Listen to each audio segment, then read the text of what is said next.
Hey, Travis Johnson here, the nonprofit architect, here today with Cate Redfern, the founder of Adansonia Consulting. Today, we're going to touch on such riveting topics as change management, stakeholders, and how to really pay and attract the best employees. Cate, how are you doing today? Good, thank you, Travis. I'm really happy to be here. Thank you. Why don't you tell us some cool stuff about Adansonia Consulting, how you got there, and what you do? Sure. So it's Adansonia Consulting, and it's named after a tree from a nature reserve where I grew up in Botswana, which is more colloquially known as the baobab tree, also known as the tree of life. They live to about 3,000 years old, but really they're the center of community. Everything in the desert subsists and lives off of this tree, which provides and gives, and everything that interacts with each other it has a symbiotic relationship with this tree. And so that's where I took my inspiration for the name, because I really believe in being community focused. I have a consulting agency that consults specifically to nonprofits. We work exclusively with nonprofits on strategic planning, change management, organizational development, and fundraising program and plan design and execution. Yeah, it's really cool. And you've been in the business for most of your adult life, is that right? Yeah, actually, I've been in the business since I was 12 as a volunteer. I started off in wildlife rehab as a volunteer for a nonprofit. I was a junior ambassador for the World Wildlife Fund. And then as an adult, I went into corporate marketing and found a lot more enjoyment doing the volunteer work that I was doing with nonprofits. And so I just launched into working with nonprofits. If I was going to work hard, I wanted it to be to make a difference in my community, not to be passionate about selling legal textbooks or laundry detergent. So yeah, so I've been a volunteer, I've been a staff member, I've been a board member. So still have some of those roles, but yeah, love working in the nonprofit sector. Yeah, I don't think I could be very passionate about selling laundry detergent. Right? Yeah. That just wouldn't work for me. Uh, we had a little pre-interview pep talk, and we went over our notes, and we were looking at all different things. And at this time, we were talking about change management and saving for a rainy day. What what do you mean by change management? Is that just like the growth of an organization, or is that like something like COVID that comes along and just wipes out all your plans? Right. So I think that there's two parts to that. I think the first part is strategic planning. All organizations, I believe, should have some kind of strategic plan that outlines what they want to achieve in the next 5 years, and that takes into account the environment and the landscape within which you operate. You do your best to kind of guess at what changes are going to be coming down the line in the next couple of years, and plan accordingly. And then you get hit with something like COVID, which is somewhat of a black swan event. There are organizations that track these things that could have told us that a global pandemic was going to hit us in the next 5 to 10 years. But in terms of our daily reality, that's not at the forefront of most of our minds. And so change management in any kind of situation is really just navigating a change in organizational operations, either in response to a change within the organization or outside of the organization, so that you can continue to deliver your programs and services in the most effective way. With regard to COVID, I think that change management has been largely reactive for the first 3 months, where people are just trying to kind of figure out how to continue meeting the needs of their clients while they're working in this environment that is so vastly different from where they were in February, for example. And so even if they had the best laid out continuity and disaster plans, I think most of those are structured towards something like a hurricane or a flood or a fire type event, where it's a fixed term event, it's relatively short, and you're left picking up the pieces in the aftermath, but life around you goes on as normal pretty quickly. We're certainly not in that state right now. I think that we're still navigating our way through the disaster or through the disruption. It's not over yet.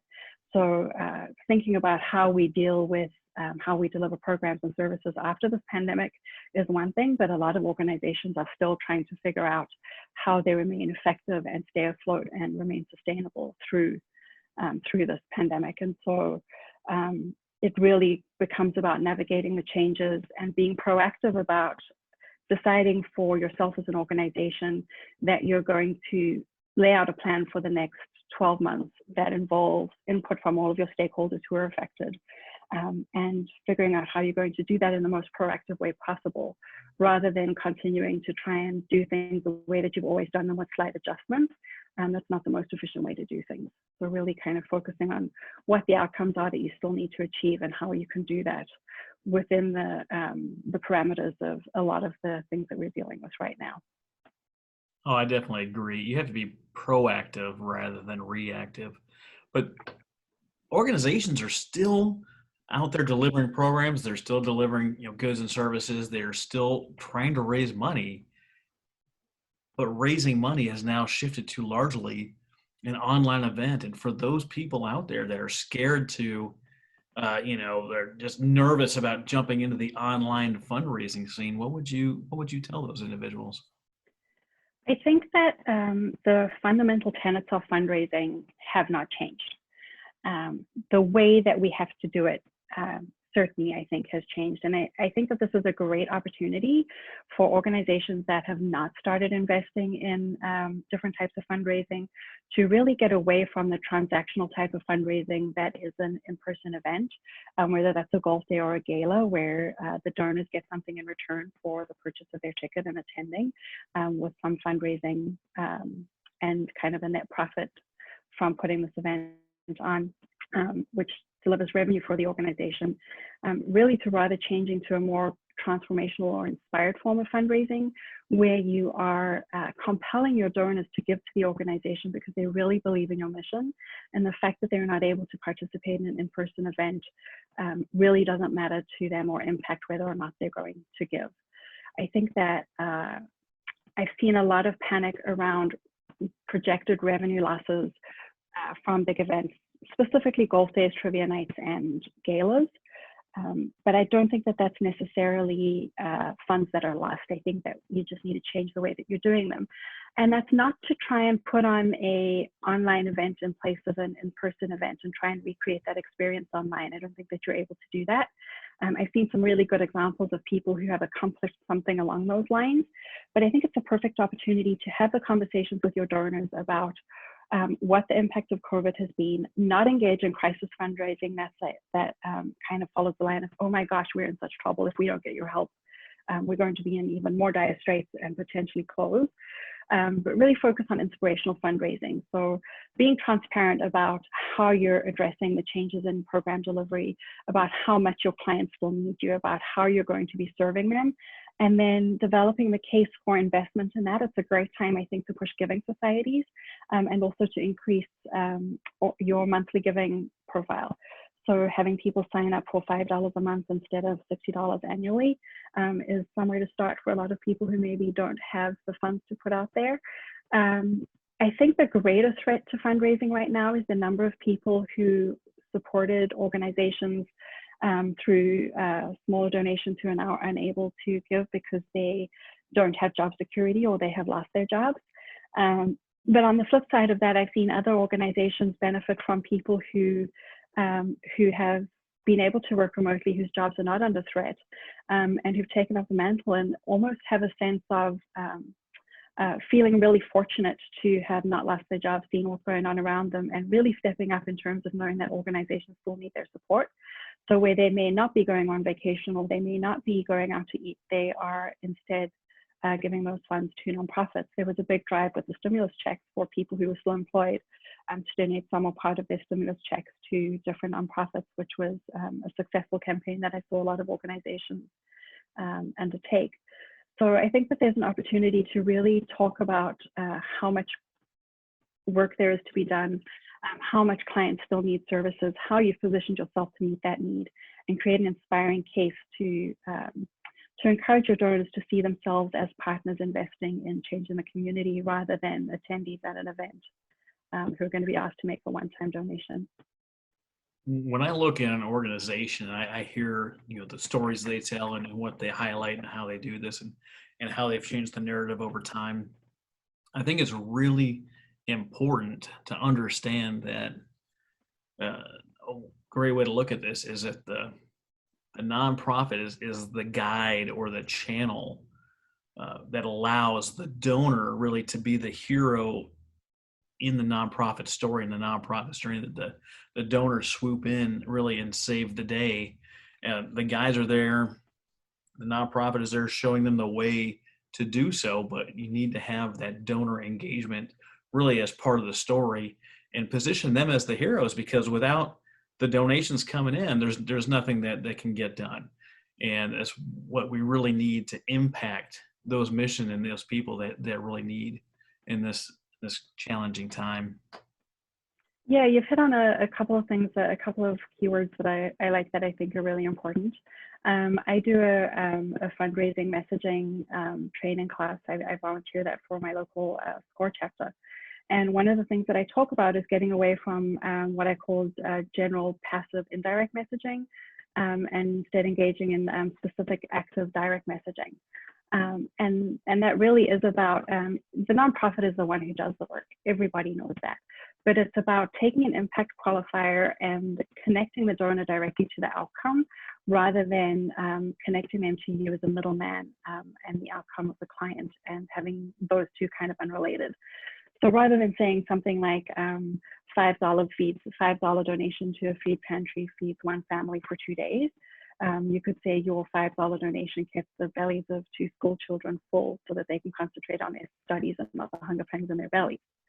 That's really actively and directly connecting the donor to the outcome, and removing yourself as the middleman does away with that kind of traditional tired fundraising messaging that says your donation helps us to deliver these programs and services. Your support enables us to. I think that's really kind of passive and indirect, and talks about the nonprofit more than it talks about the donor or the client, which is where the focus really needs to be. Right. So if you had a nonprofit helping rescue and rehabilitate feral cats, you could say that your donations put cats in safe places, Yes. or something of that So, nature. yeah, your donation means that means that one cat came off the streets today and is sleeping safely in a foster home tonight. I Something understand like that that. you have Or a pretty judgmental cat. Is that what, did I hear that correctly? yes, yes. Her name is Princess Dina, and she sits in perpetual judgment. I would love to go people watching with her because I think she would be a great snarky conversation partner. But yeah, she sits in perpetual judgment of me and everyone who comes into my house and everything that we do. So she believes that she is the center of the universe, and I'm not going to tell her that she's wrong.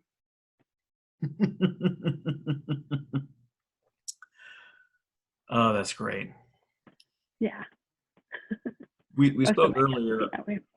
We spoke earlier about really understanding the stakeholders that are in a nonprofit, and I don't know if everyone looks at this the same way. What do you mean by stakeholders? So I think a stakeholder is literally that, anyone who holds a stake in the outcome of your organization. So anyone who has influence over or is influenced by the work that you do. So that would include your staff, your volunteers, your clients, your donors, your referring agencies, partners that you collaborate with. They're all considered stakeholders. And one of the things that I see particularly smaller nonprofits struggling with is trying to figure out the most effective way to meet the need of the constituents that they're trying to serve, whether that is people, whether it's animals, whether it's children, whether it's adults, regardless of what sector they're in or who they're trying to serve. They are trying to be the solution to a challenge that is faced by their constituents, and they take the burden of figuring that out 100% onto themselves. So the perception is that because they're the executive team or the program staff that are responsible for developing and executing those programs, they need to be the be all and end all of everything in terms of what that looks like. And I'm a big advocate for stakeholder involvement and certainly client-centered program delivery and donor-centered fundraising, where those stakeholders are brought into the planning process and give feedback and ideas in terms of how they think the need can most effectively be met with the resources that you have. That doesn't mean that the tail's wagging the dog necessarily. I think that if it's facilitated correctly, you have everybody coming to the table and being involved in discussions and developments of solutions that are going to work for the people that you're trying to serve within the resources that the organization has and within the scope of the mission as well. So what does that conversation look like? You call up a donor and you're like, hey, come help us plan this next event. Help us make it better. Is it that easy? Is it that straightforward? So with events, you can involve your donors. You can invite them to serve on committees if they would like. I think donors, especially now, don't want to just be seen as ATMs or people who write checks. They want to know the impact that their donation is having, but I think that they give to you because this is clearly something that matters to them. And if it matters to them, they probably have thoughts about how you can deliver services. So I think that in terms of donors, it's really important to survey your donors. You know who your most invested donors are. And I think that a phone call and letting them know that you are undertaking some kind of program or process review or program development or expansion or trying to figure out how to navigate something that you've not come across before, you can ask the donor for input specifically in terms of how it affects them and how it would make a difference to them. So the conversation that I would have donors would be less about how do you think we should deliver our programs and services, and more about what matters to you, what makes you give to us, can you help us understand why what we do is compelling to you, and what you need to hear from us and what you need to see from us in order to continue supporting our organization. Now, not every donor has the same motivation for giving, but if you talk to enough of them, you're going to get a pretty well-rounded picture of what your donors want to hear from you and what the hook is to get them involved, that when you now work on your fundraising program design or redevelopment, you can tailor it to what your donors have told you matters to them rather than trying to guess. That's perfect. So now we go from the donors and really understanding what they want and what they look for and what really drives them. How does that conversation change, and how is that different for your volunteers? So volunteers are a really important resource for nonprofits. A lot of nonprofits that I work with would probably not be able to deliver their programs and services without their program volunteers, and there's a lot of them. There's one organization I work with that has 5 program staff, but the program delivery is entirely done by volunteers. And so I think that your volunteers and your clients, along with your program staff, are the people who need to be involved in discussions about program delivery, especially during a time like now where your clients still have a need. Your volunteers maybe have reservations about whether or not it is safe for them to be able to go into a building to work with clients or work on products and services that are going to be delivered to clients. And you have clients who are worried about whether or not they're going to continue getting services and whether or not continuing to receive services is safe for them too. Bring them into that conversation. And that can be asking them things like, what in terms of how we're meeting your need is working for you right now? What are the greatest challenges that you're facing in terms of getting this need met? Do you have any thoughts on anything we could be doing differently that could greatly improve this problem or this challenge that we're trying to meet and resolve? And involve them in that process. And your volunteers also ask them sort of similar versions of the same questions with regards to how you deliver your programs and services, and then take that feedback to create programs that work for everybody without trying to guess and then get feedback saying, well, this doesn't work for us. I had an organization, if I could give an example, who they were a spina bifida association. So they serve the parents of children with spina bifida. And they believed, they started in the 70s, and they believed that what the parents most needed from them was help to get funding for medical equipment like catheters, calipers, wheelchairs, walking frames, things of that nature, connecting them to doctors and specialists that could help manage spina bifida for their children. And they found as time progressed that their membership was dropping, and their client satisfaction surveys was showing a downward trend in terms of satisfaction. And so we went through all the programs and services that they offered, and I said to them, like, how valuable do they find these programs and services?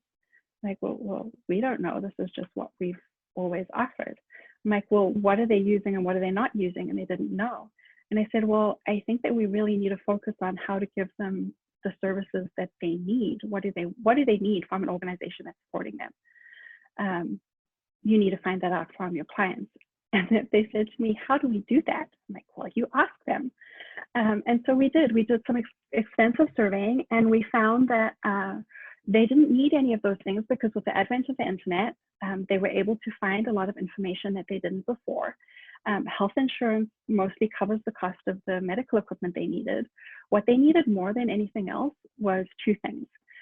One was, as adults, to be able to talk to other adults who knew what they were going through and understand, because even well-intentioned people, when they don't understand, can be exhausting to talk to.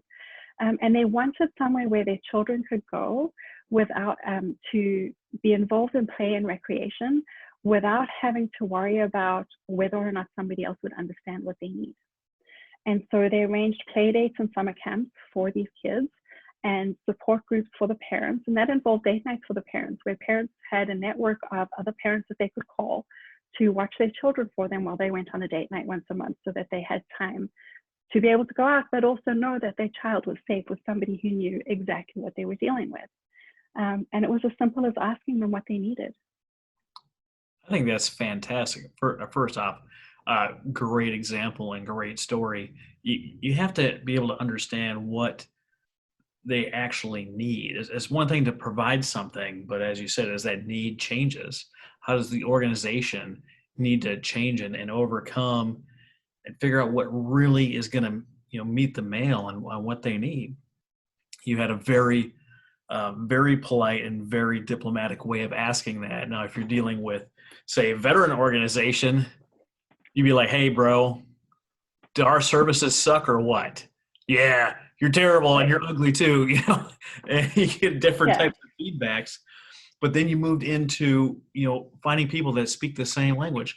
Now, I love my wife, but she has no clue what I'm talking about when I start going in my military acronyms and technobabble and all that speak. So I find it, she's like, I don't understand why you're just connecting so well with this group of people. Like, well, we speak the same language. If you've been listening for a while, you understand that I've been in Bahrain. I started the podcast over in Bahrain. And although they do speak English, there's not a lot of the same types of westernization. So some things, fell through the cracks. But when you're dealing with different communities, it could be teachers talking to teachers. It could be police officers talking to police officers. It could be therapists talking to therapists. Understanding and having a place for people to come together and speak the language they need to speak is just so valuable and really just really powerful. Absolutely. And I think another example is an organization that I work with. They teach English to immigrants and refugees, and they teach English in the home. And with the pandemic, obviously in-home teaching was something that couldn't happen anymore. So they tried to go virtual. There was some success with that. But the conversation was constantly around, how do we still teach English? How do we still connect and teach English? How do we still connect and teach English? And when we got down to it and we started speaking to the clients, they were some of them said to us that the interaction with an English-speaking person in their community was really important for them to feel a part of that community and not feel a sense of isolation. And so they were really struggling with not having this person in their home or having the kind of more interpersonal interaction that comes around meeting with someone in person and the warmth that comes with that. So they instituted virtual conversation nights where a bunch of students could get together with some volunteer teachers. The teachers are all volunteers in groups of no more than 10. And they have conversations in Zoom where it all has to happen in English because their home language or their first language are all different. But they have a very stilted conversation in English, but they feel like they're part of a community of other people who are going through what they're going through. And they're connected to somebody in the community that even though it may not be directly to related to what they're going through, can help connect them to other services that they may need. And so I think I cannot underscore enough how important it is to get client feedback. And I will tell you this, that as hard as it is to hear that you're not doing well, or to hear pretty significant criticism, or to get a lot of responses that have some kind of criticism, that is when your most transformational work happens. That's the thing that is most valuable, is when people are not happy and they can express why. And you then change that conversation into, well, how do we change that, and what do we do to address that? And they're, excuse me, they're involved in that process. And I think also that a lot of clients come from a place of need. It may be financial need, it may be some other kind of resource, it may be emotional, it may be a mental health need. Whatever it is, they come with some kind of need, and involving them in the process of planning and developing solutions to meet that need is really important. Because I think that when I read a really interesting article recently that I wholeheartedly agree with, and it's that innovation, necessity is the mother of invention. And I think that having an unmet need and a lack of something is also a mother of innovation. And so lack is kind of a catalyst for innovation. And so when you get a group of people who experience the same thing, who come from different backgrounds and who have different perspectives on how that need can be solved, it really opens up and expands the horizons in terms of the things that you can do to meet that need that you may not have thought about. Because as somebody sitting there as a program manager or an executive director, you're looking at it through a very different lens from somebody who's receiving a service from you and knows how that impacts their life and how that fits into the puzzle that is them living their daily life. And so the solutions that they're going to come up with and the perspectives that they have are different, and I think also valuable. Absolutely. It's funny you mentioned perspective. We're at a place in our country right now where a large portion of the population is not happy with other portions of the population, but the other portion of the population, they didn't even know it was still a problem, a lot of them. And Right. From the different perspectives, you're like, what are you talking about? We solved this thing. It's in documents, it's written, it's been voted on, it's been passed, it's solved. And the other Right. side's like, well, you don't see what we see. And that's Yeah. definitely an interesting point of perspective. A lot of the conversations I've been having in the last probably month really have been focused around a couple different things. One is dispelling myths. Like, just came up this week. Oh, I know if I start a nonprofit, I have to spend everything by the end of the year. I can't have carryover. That's not true at all. You actually accrue money and pile it up for a rainy day, like we mentioned earlier. But the other big kind of question and myth that becomes, like, actually paying your people in a nonprofit a worthwhile wage and not letting them survive on scraps or minimum wage. How do you approach this in a company, or excuse me, a nonprofit that's growing and they're looking to get their first hire or actually pay their executive director? How do you talk them through this process? So I think that there's two parts to that answer. I think the first is a bigger conversation that needs to be had throughout the entire nonprofit sector, and that conversation is happening. And that conversation is about acknowledging that nonprofits do not deliver resources without people. Every single one of us who has worked in nonprofit has had that donor say, here's a check, whether it's for $20 or $20,000. Here's a check, but you cannot use it on salaries, or you can only use a portion on salaries. People are the people who deliver the programs, right? And so if you want your nonprofit, if you're as a donor want your nonprofit that you're supporting to do really well, you need to understand that they've got to be able to attract the talent with the skills and the expertise and the training and the passion that's needed to be able to deliver that program.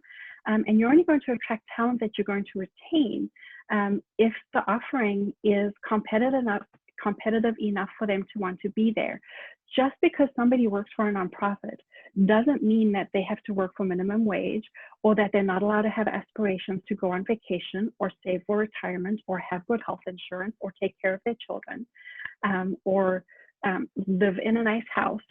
I don't think that I've seen any nonprofit salaries that are ridiculously exorbitant, but I've certainly seen a lot of nonprofit payrolls where people are not getting paid anywhere near what they would be in the corporate world. And I think that we could tentatively say, and I don't like saying this, but tentatively say that nonprofit salaries probably aren't going to match corporate salaries soon, but I think that that's something we should be working towards. It's going to take a long time to close that gap, though. I mean, initially, I think just understanding that these people as human beings have value. They have the right to self-determination. They've made the choice to work in nonprofit because that's what they're passionate about. And if they're talented and good at what they do, you want to keep them. The number of really good nonprofit staff that I've seen leave for corporate positions, or if they've started their own businesses because they just cannot sustain themselves on a nonprofit salary is sad. It's really sad. And I think that opens up a whole new avenue of expenses for individual nonprofits, because continually bringing on staff because you have a revolving door, because people can't make a reasonable living income. The cost of that on the organization in terms of institutional knowledge, in terms of the time that it's taken to train somebody and the disruption of service every time somebody leaves is huge. And you may not see that as a dollar cost, but it's certainly an opportunity cost in terms of what you could be doing with that time also. I see a lot of nonprofits who will create a job description that is the job description for a development director, say in fundraising, but they'll call it a development coordinator so that they can pay it a lesser salary. If you want a development coordinator, hire a development coordinator. That's an entry-level position. The person's going to be learning on the job, as opposed to somebody who comes in with 5 or 10 years experience and is able to hit the ground running. You're going to be paying them more, but the return on that investment is going to be higher. And I think absolutely nonprofit executive teams get that, but that's a conversation that needs to happen with donors so that they understand too. So I think that is really important. And then the other part of it that we spoke about also was what not-for-profit means. Not-for-profit doesn't mean that your expenses and your revenue have to cancel each other out at the end of the year and you come to a zero balance sheet. What you're looking at is you want to surplus. You want to bring in more money than you spend. The difference between for-profit and non-profit obviously is for-profit that's distributed to investors or shareholders as dividends or income. With nonprofits, it's held as surplus, and so it's put into savings or it's put into investment. But that's what you use either as a principal, if you have enough of it, to earn you interest that is going to help you with operating costs, or to expand or increase your capacity, whether it's by hiring more staff or by increasing the reach of your programs or adding new programs to serve your clients. Or what I see a lot of boards do is say, paying our staff and giving them health insurance is one of our top priorities. But every time there's a surplus, it goes to something further down on the list. So then it's not a priority, right? So if you think it's a priority, say it's a priority.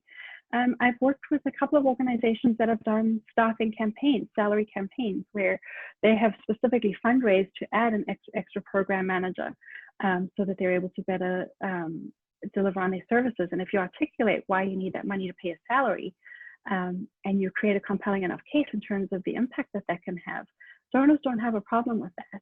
And I think particularly among smaller nonprofits, there's this perception that asking for money, particularly to pay yourself and your staff, but any kind of ask, if you're not a fundraising person, is akin to a personal ask. So you're kind of going cap in hand and saying, would you mind, excuse me, but do you think you could, anything you can give would be great. So you're kind of going from this almost an appeal that you're making, coming from a place of feeling like you don't really deserve it and like you're asking someone to do you a favor, rather than going in like full of confidence and passion and inspiring them to invest in this mission that is so worthy because of the great things that you do.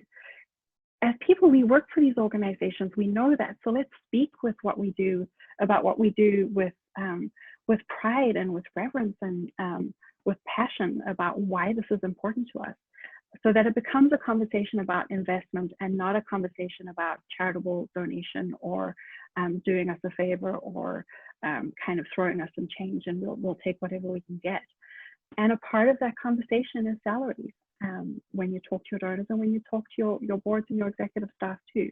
Know that they're worthy, that having the best staff, that paying them and having the best staff that you can attract is the biggest return of investment you can have for your organization in terms of how effective you are and how much you're able to achieve. Mm-hmm. So.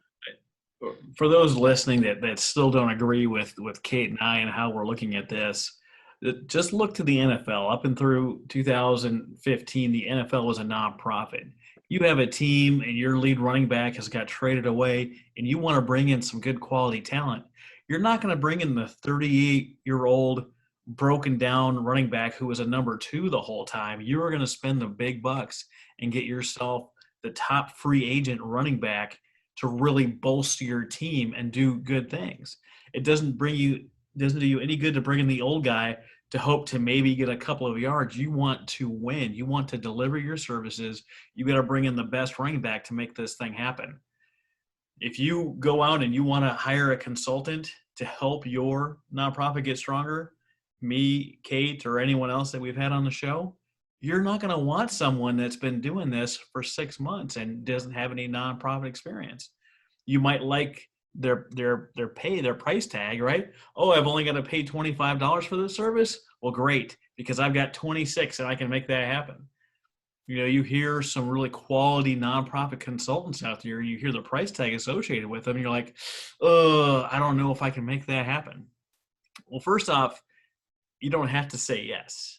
But what you can do is you could bring that to your board, and the board would decide if that would be a good idea or not a good idea. But it's not a one-time event. If you have consulting service come in, they're going to teach you all the things that you're going to be able to use for the lifetime of your organization, which is just beyond measure what the return on investment in that is. But what does, going back to hiring an employee, what does a nonprofit need to do? Does it have to say in their bylaws that they can hire people? What does that look like for the official paperwork? No, I don't think so. I think that if you have a nonprofit that already has staff, that's run under the auspices of the executive director who's responsible for operations, and that's not something that goes into the bylaws. What would go into the bylaws is whether or not you can and how you hire an executive director and terminate an executive director if that's required. That is the only position that I think needs that needs to be articulated in the bylaws. If you are entirely volunteer run or you're a small organization and you don't have an executive director yet and you would like to get yourself to a point where you can pay an executive director, I think you can amend the bylaws when you're ready to do that.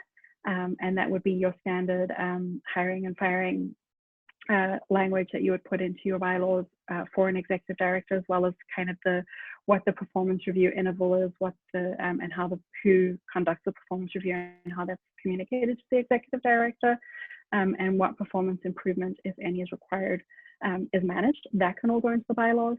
But in terms of who it is, how much they get paid, those are not things that need to be in bylaws. I'm all for having articulated documents like that be as the least amount of restriction as possible, so that you have the room to be able to move, but not so loosely worded that anything could be interpreted as being able to do anything. But I do think that in terms of hiring additional staff, particularly if they are relatively senior and costly hires, that goes into strategic planning. So when you have a strategic plan and you're looking at 3 to 5 years out and you know that you want to increase the capacity of your staff, whether that's with your first hire or another executive hire, or a program hire that is in your strategic plan, so that you have an accompanying financial fundraising plan that is going to illustrate how you're going to meet the cost of that.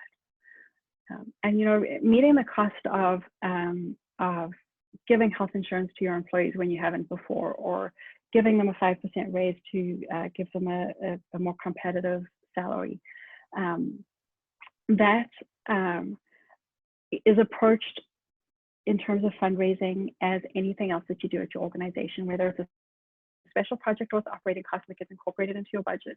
You fundraise the same way. You focus on the impact that is going to have for your client, and you focus on the outcomes that is going to deliver for your organization, rather than needing to pay somebody else.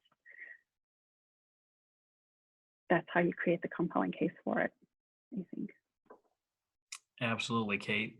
I'd like to thank you so much for the insight you provided and for making time to me today. And I know you all can't see this, but Kate and I are matching. We're both wearing red today. It's very exciting, unplanned, and just glad to see Kate in all her brilliance. Kate, where can the people get a hold of you if they want more information, your services, or want to find out where that great accent came from? Sure. So I'm on LinkedIn as Cate Redfern. It's CateRedfern, or AdanSoniaConsulting.com. That's a little harder to wrap your tongue around. So you can find that from my LinkedIn profile, or just Google Cate Redfern nonprofit. But yeah, it's Kate with a C. Yeah, just one last thing that I'd like to say, Travis, is if somebody's going to hire a consultant, you were talking about earlier what they bring to the table. I think a really important question for any board or executive director who's going to hire a consultant to ask is what tools the consultant is going to leave with the organization to be able to continue to solve problems on their own, so that a consultant doesn't become a crutch for the organization every time they have a problem. To have it be process solution oriented rather than individual problem oriented. I think is really important, and to have conversations around that. I tell my clients that the best outcome I can have is to work myself out of a job because they no longer need me and I've done my job properly. And so I'd like to see more boards and executive directors having those conversations with contractors that they bring in. Absolutely. It's not like American pharmaceuticals where they just get you healthy enough until you get sick again. That's kind of a Right. jab at them, but maybe I'll have that edited out. I don't know.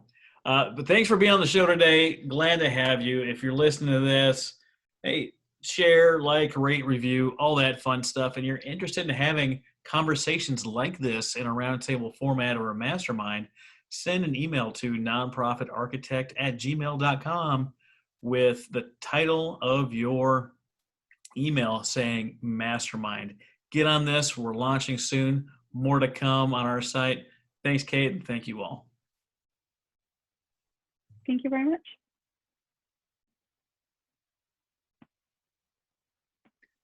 I almost ended the meeting when I meant to